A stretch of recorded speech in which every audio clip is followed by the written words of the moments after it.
Good evening and welcome to the Steinbach City Council election special.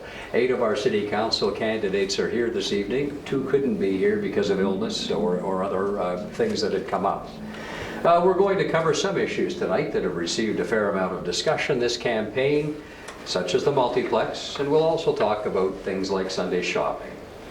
But first of all, let's get to know the candidates a little better. And again, to do starting order as we do in these forums, we're going to draw a name to start, and then we'll ask you to go to your left. And so Jamie, if you'll just grab a paper out of there, and I'm going to see who starts here. It'll be Mitesh Kumar who will start first, and then we'll go from there, and I'll call out your names as we go along. So Mitesh, if you could give us a brief 30-second biography about yourself. Hello everyone, my name is Mitesh Kumar. I'm 35-year-old and born Hindu. I respect and like to learn about other faith, culture, and even visit church. I came to Canada 11 years back and have lived in Toronto, Calgary before buying my first house in Steinbach. Postgraduate in business and technology, and I'm also licensed immigration consultant. If elected, I look forward to work hard, give full-time dedication as counselor. Thank you. Damian. Hi, my name is Damian Penner. I own and operate Rocco's Pizzeria in Steinbach alongside my wife. We are lifelong residents of Steinbach and call it our home alongside our 2 young children. I believe I'm qualified for council because of my leadership abilities, my critical thinking, and my long-term vision and planning skills. I want to be a voice that represents your interests with open, honest, and integral conversation. Together, we can move Steinbach forward and elect an assertive city council. Thank you, Damian. Jac Hiebert. Hello, everyone. I grew up in Kleefeld, and at 18 years of age, I joined Winnipeg City Police, then joined the RCMP, so I spent 39 years in policing, and after that I spent 6 years with the Parole Board of Canada and as a judge at Stony Mountain, so I spent 46 years within the Public Safety Division. Perspective I bring to council is that I've been in public service that long, and also I've been stationed in Canada. I've lived in Vancouver and I've lived in Halifax. Thank you, Jake. Michael Zwaagstra. Hi, my name is Michael Zwaagstra, and I've served on council for the last 12 years, and it's been a great opportunity and a privilege to be able to do so. I am a high school teacher, and I have been a teacher for the last 18 years, working for Hanover School Division. My wife Angela and I have been married for just over 18 years, and we're very happy to be able to raise our children in Steinbach, where I've lived for many years. I'm hoping to be able to continue on council. I think I bring a common sense perspective, a willingness to do my homework and to look at the information and to make sure that I give straightforward answers and tell people where things really are at. So I'm certainly hoping to be able to continue my time on council. Thanks, Michael. Susan. Thank you. My name is Susan Penner, and actually this October marks 30 years that we moved to Steinbach.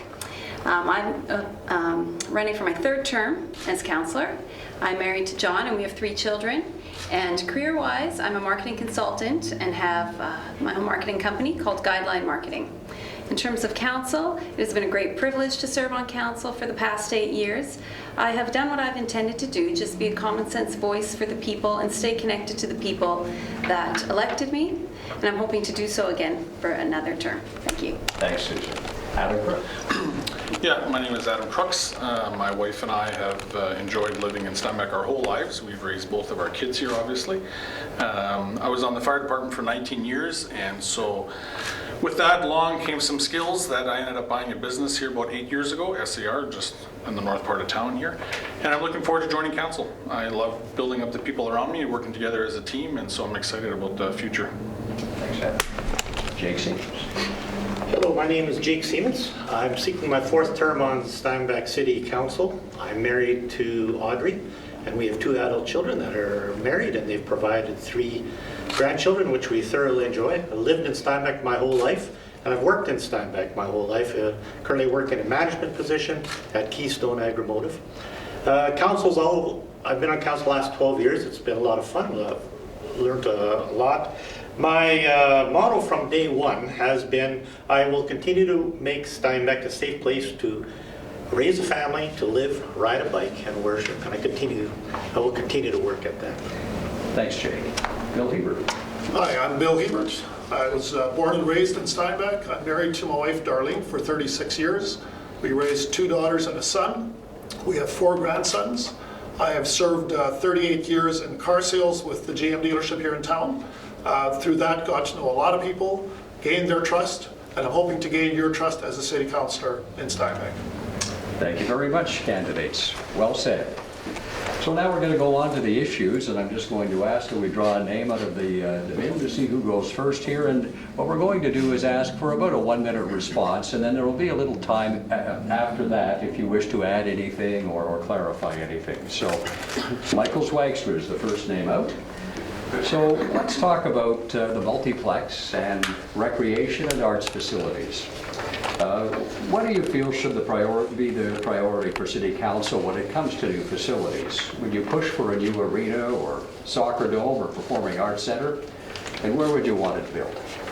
Well, I'll mention a few things on that. I think the top priority we have to keep in mind is affordability. We have to do something we can actually afford, not just something that looks good on a piece of paper. And so I am not promising a multiplex where there's going to be a bunch of components all built at once, all under one roof.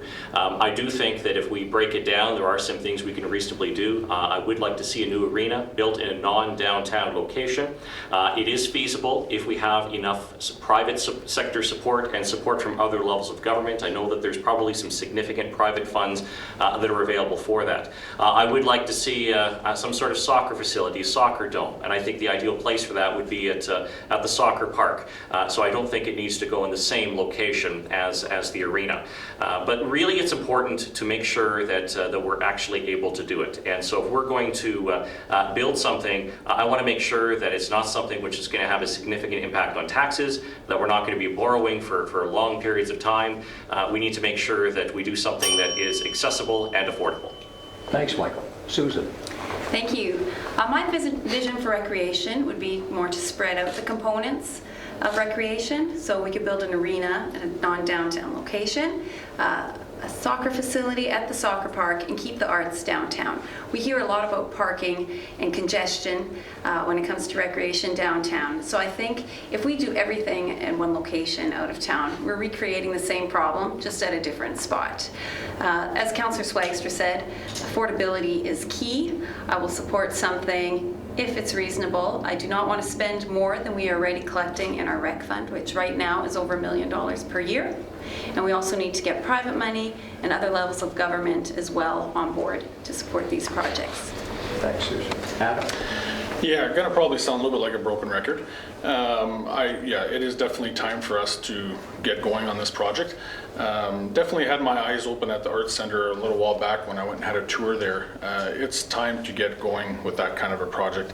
The private sector funding we know is there, and who knows how long it'll be there. And I agree, it shouldn't be downtown, it should be probably on the north part of town. And I'm willing to work with the council to make it that it's affordable. And exactly, I don't think we want to stretch past the amount that we've been putting aside already. So you think one location or multiple locations?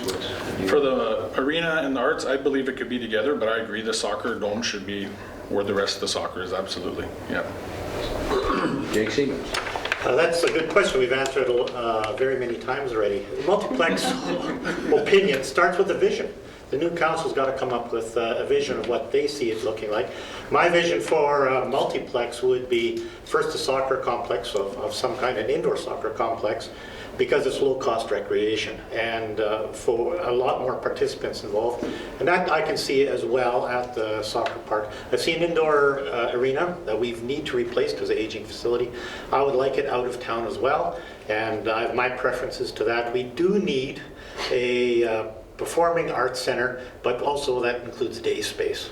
And how do we accomplish that? But it starts with a vision, it starts with funding. Where do we get the funding from? It starts with a vision and how to move forward with a proper plan. But funding, we keep talking about funding. 3 levels of government need to be involved, plus private taxpayer. How do we get that on board? And what's the plan look like? I think new council will have their work cut out when they review that. Thanks, Jake. Bill Hiebert. Sounds again like a broken record. I'm on board with the rec center, and I'd like to see it with the arts together. And outside of town as well, parking is a lot easier to achieve there, I think. And the soccer park, as far as that goes, yeah, I think that's great if we had an indoor soccer park. But on top of it, we do need the support from the federal and provincial government as well as local, and also private sources. So I'm on board with that, 100%. And again, one location or multiple? Well, the arts and the arena should be at the same location as far as I'm concerned, and like I say, outside of town. Thanks, Bill. Mitesh? While talking to people, I think it is one of the very, topic which comes up almost every third or fourth person I talked in my visit door to door. And I think it should be priority. We have been talking a lot about it, and people really want to see something coming up, on this particular matter. So it needs to be achieved in accelerated, phased manner by encouraging private players, intensive community-based donations. And most important, everyone needs to get involved. We can't just leave it on city team. All leadership needs to get involved. We need to take it as a task force and involve everyone. The people who have access to the higher government, they need to also reach out and pass out the concerns which we have as a community. Many new immigrants have come here, and many have left because of this reason, because they don't find it to be more recreational and cultural facilities in the city, and they just go to Winnipeg. And then I guess we must take every effort to not increase taxes, as many people are facing economical problems. Thanks, Mitesh. Damian? So the reality is in Steinbach, our facilities are aging and have needed to be replaced already in some instances. And so what we really need to look at is, why has it not happened yet? We need to, on council, all move forward in unity on a plan that we can all stand behind it, so that we can start going after and securing funds from the private industry, from the provincial and federal government. We're hearing time again that nobody wants to put on the back of the taxpayer on property tax, and I think we're all fairly unanimous in saying that. But we have to come up with a unified vision of how we can move forward on our projects, and we need to do it quickly so that we can secure the funding before it's too late. With regards to location, really that comes down to financial feasibility. Is there the land available for it, and is there accessibility to it? We need to make sure that all facilities that we do renew and we build are multi-use, that we're not using it as just one building, but we can have multiple facets all put in under one roof. Great. Thanks, Damian. Jake? Culture and recreation are important to not only the citizens of Steinbach, but also the surrounding area. So when we look at a multiplex or a arts council building, I think we need to include these partnerships with the municipalities around us. Having said that, I think that Steinbach not only could use, but also needs a arts council building and a multiplex. And when I say that, a multiplex obviously would have numerous different sports in it, and hopefully maybe a gym, and be able to be open year-round. When I talk about a arts council building, I talk about one that's multi-purpose. Can we have a convention center in there? Can we have a place for weddings? Can we have a place for meeting rooms? Above all, though, I would ask these people that are interested in driving this to provide a viable business case. How much is it going to cost? Who's going to pay it? How much will the taxpayer be in? We got to remember, at the end of the day, we represent the taxpayer. Thank you, Jake. So we'll just have a little bit of open time. If there's anything that any of you would like to add, just if you sort of go in order, but there's just a brief time here. If there's anything you'd like to add to the discussion. It sounds like we have so far a mix of one location or separate locations, and again, the big bottom line that keeps coming through is affordability. Is there anything? Yes. Sure. It's Michael Zwaagstra here again. I would like to just emphasize the importance of proper planning. And I will bring up an issue that was contentious over the last couple of years, and that was the Performing Arts Center plan, which ballooned in cost to $24.3 million. And when that cost estimate came out, I opposed it because it was now no longer a feasible, affordable project. And so it's well and good to say that we want to build all these facilities, but we have to make sure that we have cost estimates that actually work. Because if the price is going to balloon and we're just going to go ahead, regardless of what the cost goes up to, that will have an impact on taxes. It will have an impact in infrastructure. So I do want to see improvements to recreation, but not at all costs, and certainly not at a level where we're going to impact the other things we have within our city. Anyone else? Anything to add? I'd just like to add, when we were talking about the multiplex or the multi-purpose art, I think it would be, in my opinion, it'd be good to have them in separate places. The multiplex to the north end of town, and possibly the Art Center a little further into town, or maybe even downtown. Anything? Just a small, sorry. Yeah, go ahead. I think we should also consider the other municipalities around. When we build something like this, it should also attract the nearby places, residents, so that it will be more cost effective to run them. Thanks, Mitesh. Damian? Damian Penner, yes, it's incredibly important that there's proper planning that's put in place. So we get a hard plan in place that the public can vet, that the public can put up to scrutiny, that they can go forward and say, you know, that we are comfortable with this or we are not comfortable with this. Everything that we are looking at when we're looking at new facilities and expenditures needs to be put forward to public scrutiny, because, as was referenced, we are ultimately just the representatives of the taxpayer. All right, we'll move on to the second topic. Jamie, I'll ask you to draw a name, please. All right, Bill Hiebert, you'll go first this time. So we're going to talk about Sunday shopping, something that we haven't discussed in any forums I've been part of so far.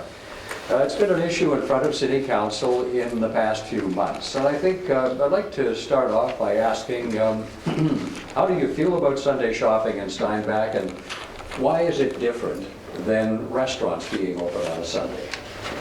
Thank you. Sunday shopping is a topic that's brought up, I'd say, probably 1 in 20 homes that I visit, and they want Sunday shopping.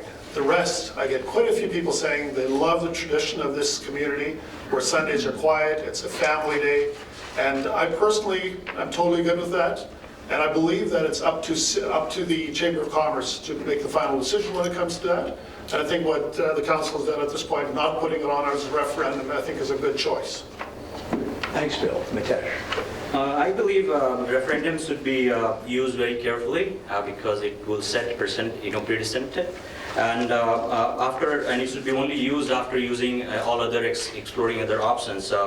I strongly voiced for a referendum on Sunday shopping because City Council have failed to properly exercise all options and communicate properly in this issue, and I guess that have caused the more problem. Majority of people I have talked to, they like the way it is. I personally like the way it is, but then we also have to respect what people want. Ultimately, end of the day, we are responsible for them. It's not about our personal choice.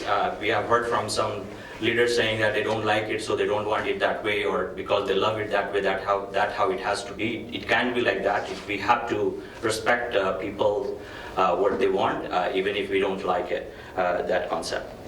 Thanks, Mitesh. Damian?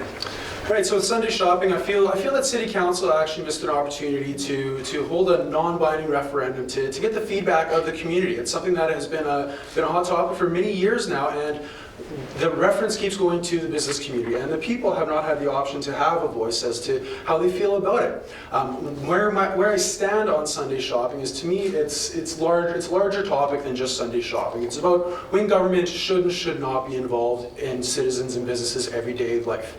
I, for one, operate a restaurant. I am able to function and make a living whenever I choose within operating hours. If I was a business that was not a restaurant and I felt that I could benefit from being open on Sunday, I could increase my sales, I would be able to float my payroll easier, I would be able to send my kids to an extra lesson, I would not want to be held back by the government. So if a local Steinbach business comes forward and says that they feel they could benefit from Sunday shopping, I, for one, am not going to want to restrict them, and I want to be able to then open it up. Thanks, Damian. Jake? When going door to door, the first part of the campaign, I made it a purpose to talk to people what their position was on Sunday shopping. And basically what I asked people was, are you in favor of Sunday shopping or are you not? And the response that I got, and it's unofficial, but I talked to probably somewhere between 500 and 600 people. 35% of people said they were in favor of Sunday shopping, 45% of people said they were not in favor of Sunday shopping, and 20% said it didn't matter or they could be swayed either way. However, 98% of people that I talked to said it would be a convenience and not a necessity. Also, 98% of people said, I or my children will not work on Sundays. And to your question, or to the comments I've made, do we open it on Sunday? Legislation is in place, what stores can be open and what can't. And if we pass a bylaw that tells us that we can have Sunday shopping, it would force some of the corporate stores to be open. You think it would force them? Yes, I do. I've talked to store owners and they would be forced to open. Okay. Thanks, Jake. Michael? I think it's important to remember that the issue of Sunday shopping is governed by provincial legislation. It's the Retail Businesses Holiday Closing Act. It is the provincial law that states here are the businesses that are permitted to have full Sunday shopping hours, and here are the retail businesses that are not allowed to do so. The city does have the option, if we choose, to pass a bylaw specifically permitting Sunday shopping. I'm not in favor of passing that bylaw. I'm fine with things the way they are now. And the reason is very simple. I think that when you look at the fact that the Chamber of Commerce has twice in the last number of years surveyed businesses within Steinbach, and 75 to 80% in both cases have indicated that they're not interested in being open on Sundays. You add to the fact that that it's an opportunity for a lot of people to have a day off work and spend time with their families. And the reality is that it's something which has been a long time situation here in Steinbach that we don't have the full Sunday shopping. You know, as far as the question of the referendum, I think it's important to remember what we're potentially opening up. Because what if the referendum comes back 55% against and 45% in favor? Are we then going to have a referendum every 5 years because now we've got to do this again and again and again like the liquor referendum? I don't think that's what we want to be doing with our time. Thanks, Michael. And I should just clarify, with the Chamber of Commerce survey, it was pointed out to me when they asked the question, do you want things to stay as they are? That included businesses that are already open Sunday. So if they ticked that box, they were considered a no, I don't want to open on Sunday. So apparently the results in those surveys are a little skewed. They didn't ask a sort of a clean question. And so it's just information that to understand about that survey was pointed out to me. Well, and that's fair enough, but I trust the Chamber of Commerce to be able to reflect what businesses are actually telling them. And if they were hearing loud and clear from businesses that they wanted Sunday shopping, I suspect they would make their official position in favor. Thanks, Michael.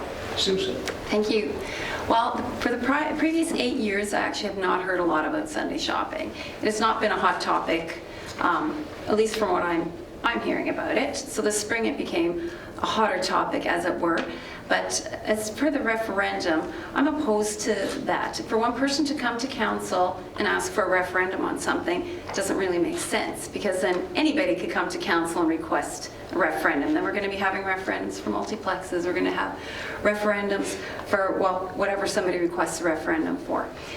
That's not the best way to get feedback from people. And certainly, each of us, when we're elected, we represent different segments of the population. We're not all supposed to be the same and not all supposed to agree on everything. This whole business of consensus and agreeing on everything doesn't make sense when you're representing a diverse city. So that's why I didn't support the referendum. When it comes to Sunday shopping, I can concur with many of the other candidates who've spoken. At the door, it has not been a hot topic, and I'm primarily hearing that people would prefer to keep things the way they are.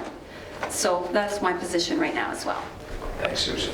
Adam? So yeah, I'm obviously going to the same doors that she's going to, because again, I've only had to come up with 2 houses and they were exactly neighbors. One was for it and one was against it. So that's kind of been a surprise to me how it's been such a big topic when I don't actually hear about it on the street very much.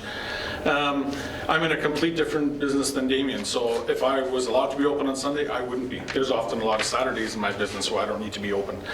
I think the reality is, for people that I talk to and try to bring it up with, is that I think we're concerned that we might lose a little bit of our DNA in the way that Steinbach is a little bit special and a little bit quiet. You know, if I look at businesses that I maybe want to go to on a Sunday, you know, I don't think those businesses would come to Steinbach anyways if their opportunity was here. And so, I don't know. Personally, I'm not against it, but I would vote against it. I don't personally need it as myself. And as a business owner, I don't need it as myself. So I think the reality is, yeah, that's good that we don't want, you know, the government to get involved in all the rules, but I think we have to be careful that we don't lose kind of our specialty that we have here in Steinbach. Thanks, Adam. Jac Siemens? The issue of Sunday shopping has been one that's been on the last 3 elections that I was involved with. So I put the motion forward to council that we should have it as the question as part of as a referendum on the ballot. And the reason being is because it was a question put before council. There was a request. And I thought council then should answer that question. And secondly, there is no cost to putting it on the ballot this time to get that feedback. And it was non-binding, so we wouldn't have to have a referendum each time if in fact it was heavily in favor. What I'm finding door to door is the same thing. There's lots of apathy. Nobody's giving definite answer. Maybe 20% don't want and 20% want are definitely in favor. My concern is if we did have Sunday shopping, how does it change our community? How does it change the focus of who we are? If the question was before council today and I had to make a decision, I'd vote no to Sunday shopping because I like it the way it is. And that is the majority of feedback I got from going door to door is the fact that they like it the way it is. It's interesting, we certainly are, and I think we've made the rounds on that, but interesting that Steinbach and Winkler, I believe, are the only two communities in southern Manitoba that don't. Sunday shopping is widely available in all the other communities. I grew up in Altona. It's just a non-issue there. There are grocery stores and things are open, and it never was an issue, never is. But you're true, all of you are saying it's true that Steinbach is unique in this, and that there seems to be a sort of a sense that what you're finding at the door is that people like that special thing to continue. We're going to allow a little extra time here for additional responses. Susan? Well, just further to what you said about Steinbach and Winkler, we're both thriving communities. So it obviously doesn't have the massive impact that we're led to believe in terms of being negative for a community. Steinbach and Winkler are probably some of in the top in Manitoba. So that goes to show that you don't need it to have a thriving community. I think one further comment on this is that Sunday shopping is all about additional revenue for the business, the amount of traffic going to Winnipeg. I think a bigger issue for Steinbach moving down the road will be online shopping. The whole movement towards online shopping has been growing over the last 5 to 10 years. I think that will start to affect Steinbach in the bigger picture as well. Jake? What I found of interest talking to people, the number of people that have moved to Steinbach from Winnipeg or Toronto or other places in Canada, and they came here purposely because Steinbach didn't have shopping. I remember talking to one of the store owners here, and he believes the effect on his store would be that 1/3 of his employees may quit if Sunday shopping would come in. Talking to people in retail, I'd say 100% of them said they don't want to work on Sunday. Damian? Yeah, I think I'd just like to clarify my position a little bit, considering I was one of the only proponents that said I would actually be open to considering Sunday shopping. I'm not an advocate for Sunday shopping, so I don't have intentions of going in and busting the doors down and changing the business atmosphere that is in Steinbach. I'll reiterate, I'm an advocate for less government control. So if we're holding back a business, and we've been saying over and over again in our forums that we want to be business friendly, and if a business comes forward and says they want to be open on Sunday, how can we in good conscience say we're being business friendly when we're not allowing them the hours that they want to operate? Mm-hmm. And I think that question did come up, and when David Vanman raised the issue, and I think one of the questions phrased, should businesses be allowed to be open? I think, Jake, you kind of addressed that. You felt that the businesses, the bigger ones, feel they'd be forced if Steinbach had Sunday shopping. But it begs to that question. If we've heard the Chamber of Commerce should take the lead on this, if a business does come to City Council requesting that, would it be worth another look? I think it needs proper closure. There's been so many confusion, as we all agree that, many people are against and favor. So it does need, whenever new council comes up, they need to have a proper closure about it. Properly reaching out to people, reaching out to chamber, and do a proper survey, whatever it takes to get the proper opinion on table, and then have a proper closure for this, either in favor or against. Michael? You know, I just want to add that during my time on council, I've been very clear about my position on this issue. I was very clear when I first ran in 2006, and I've remained clear. I don't change my answer at the door based on what I think people are wanting to hear. I give straightforward answers. And so I think that things are good the way they are now as far as the arrangement on Sunday, and that remains my position. And I intend to continue being clear about where I stand on this in a variety of positions, because people have the right to know specifically where we stand. Well, as per your comment about if a business comes to council, should we consider it? That's really just the opposite side of the coin of a business who comes and doesn't want it. So that's why we relied. The Chamber of Commerce has gotten information on this topic. So it's not just that they're not hearing from people who want it, they're also hearing from people who don't want it. So they're kind of opposite sides of the same coin. Jake? I think what is most pertinent here is that many don't understand legislation. When I go door to door, people say, well, why don't you just let the businesses open that want to be open, and those that want to be closed, let them be closed. But they don't understand what the impact would be or is of legislation. Anything further? I think the only thing I'd like to add would be that if we look at Steinbach right back 100 years ago, it wasn't supposed to be successful. There was no water, there was no train. I know in my business, I had a gentleman a while back that I was trying to accommodate. He needed to pick something up. And he was from Kenora, and he said, it's no problem. I got to go to Fairway to get my truck serviced, and I had dropped my trailer off at Penner Trailers last week to get. So he literally was doing all of his business in Steinbach. And so are we keeping some businesses out of Steinbach because they're not open on Sunday? Possibly. But I think with what Jake was saying about the internet, I know it's affected my business. I don't think it's as big a deal as it has to be if we give good service. And I think as the Steinbachians, we do. Anything further? Yeah, Damien? With regards a little bit further on the comments since your question, when the Chamber goes forward and they're asking questions, everybody is in their own self-interest thinking, okay, what is in the best interest of me? If you're a small shop owner, yes, it may be in the best interest that you're not open on Sundays because you don't want to compete against major retailers. I, for one, would love if we didn't issue any more business licenses to restaurants. So I would vote no in favor of never opening up another restaurant in Steinbach, theoretically. So using the fear-mongering of, no, we don't want that because it might affect the business landscape. Business landscapes change all the time, and you have to be able to adapt to that in business. I'm going to add, when I talk to people that want Sunday shopping, as the city grows, I think we will see changes, and it's just a matter of time when it's going to happen. And like I said before, if the Chamber's in favor, that's the goal on that topic. And I'll just add that under the legislation, there are businesses that could be open now that choose not to be. So the question sometimes comes up in regards to pharmacies. Why are we not letting pharmacies open? A pharmacy could open this Sunday if they wanted. Shoppers Drug Mart could open this Sunday. The pharmacy at the Bethesda Wellness Center could open this Sunday if they wanted to. They've chosen not to, and that's their right to make that choice. But the fact is that there are other categories like that that could be open that are choosing not to be. So the reality is that there are businesses now that are choosing not to be open on Sunday. And so I'm really not in a rush to say now we've got to expand it for everyone. All right, we'll call it a wrap on that question. And then Jamie, I'll ask you to draw a name as we go to our last topic. And Susan, you'll start on this one, Susan Penner. So many infrastructure projects have been discussed in the past few weeks. We've heard comments such as paving Hirschfeld or Park Road West.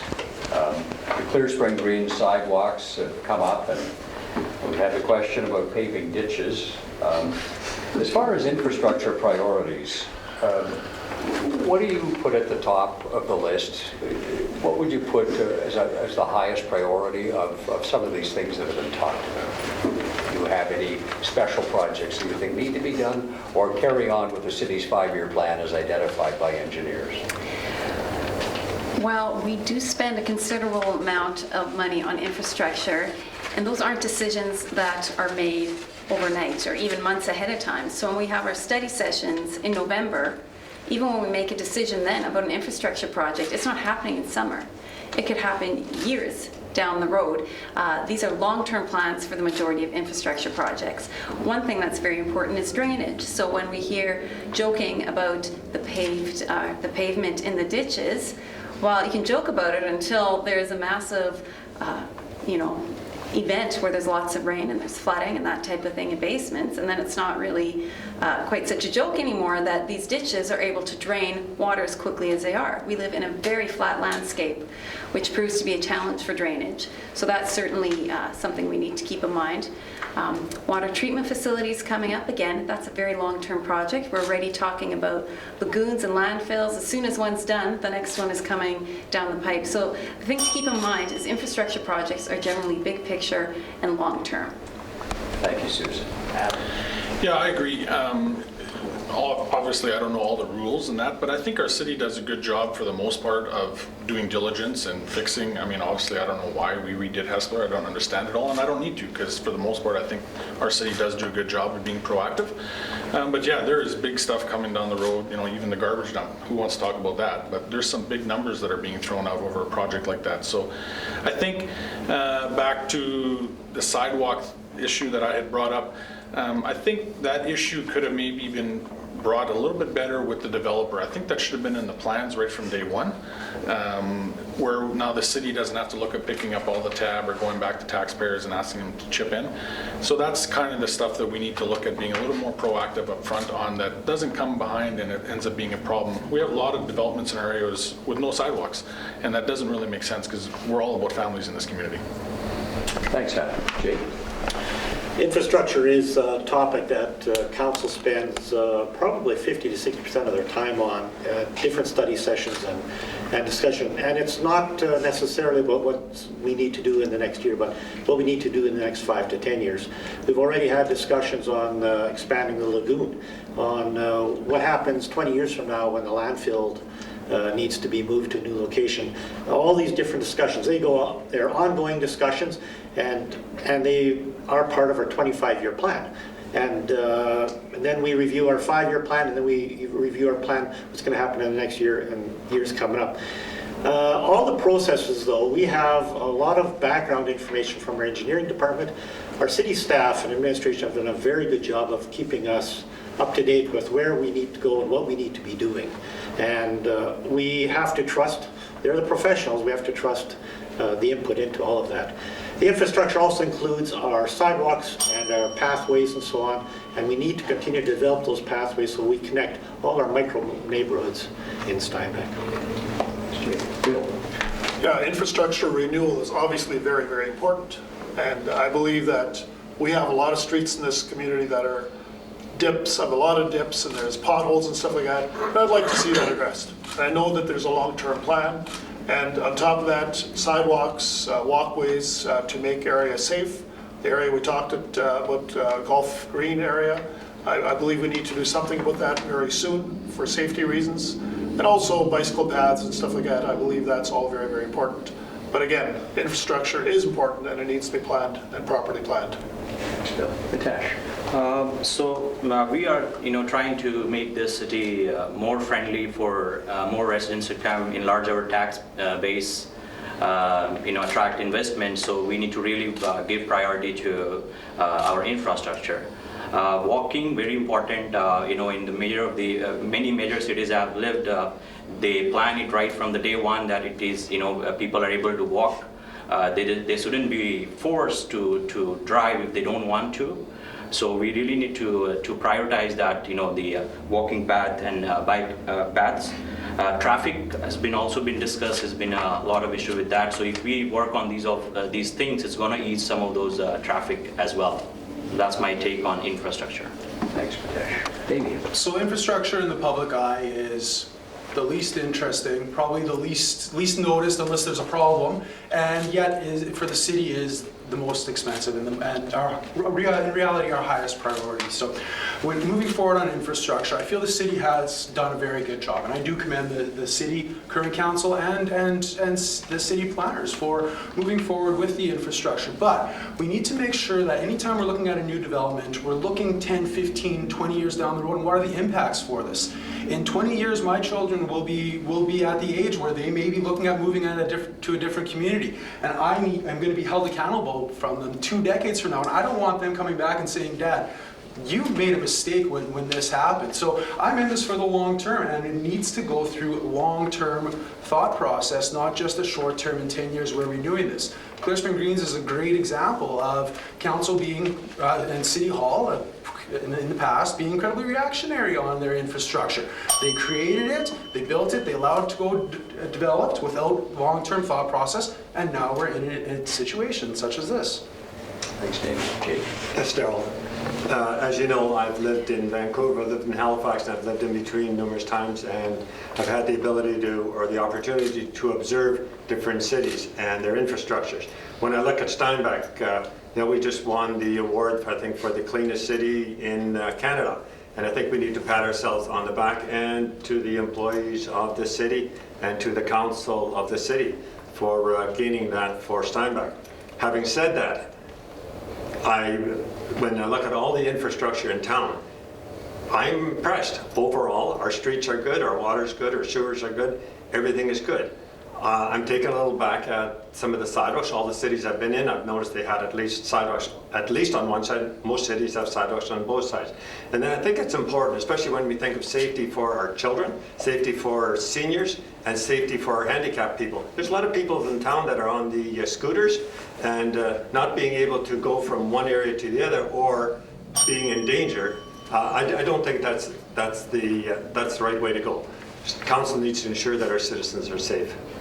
Thanks, Jake. Michael?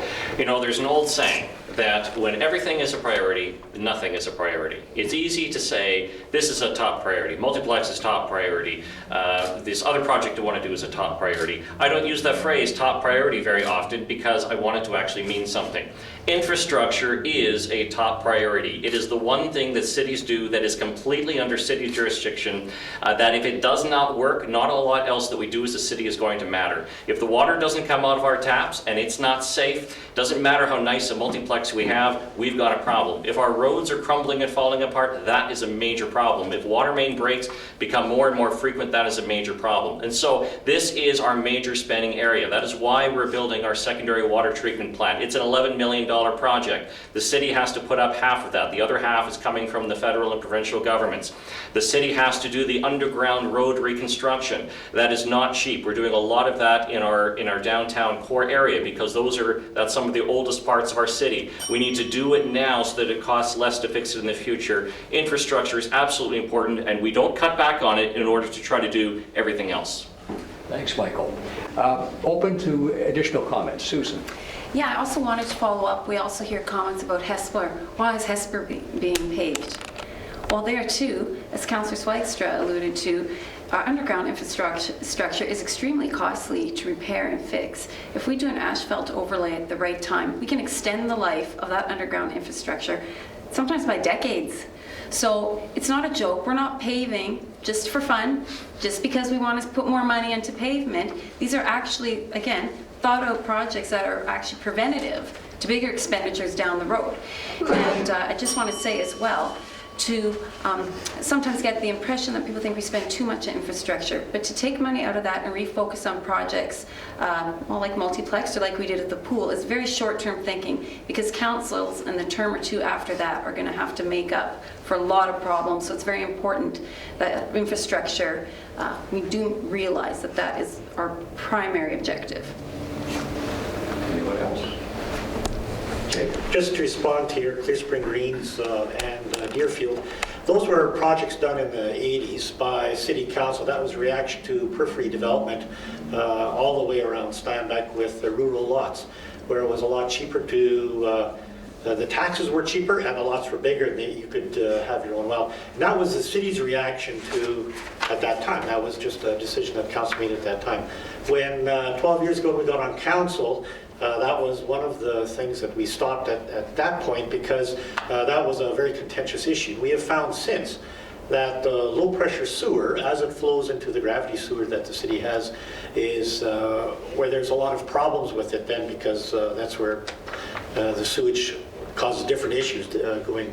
And so it was important for the city to stop it, as well as those subdivisions, Deerfield and Clear Spring Greens, the intent was to have their own wells, to have ditches, and to have gravel.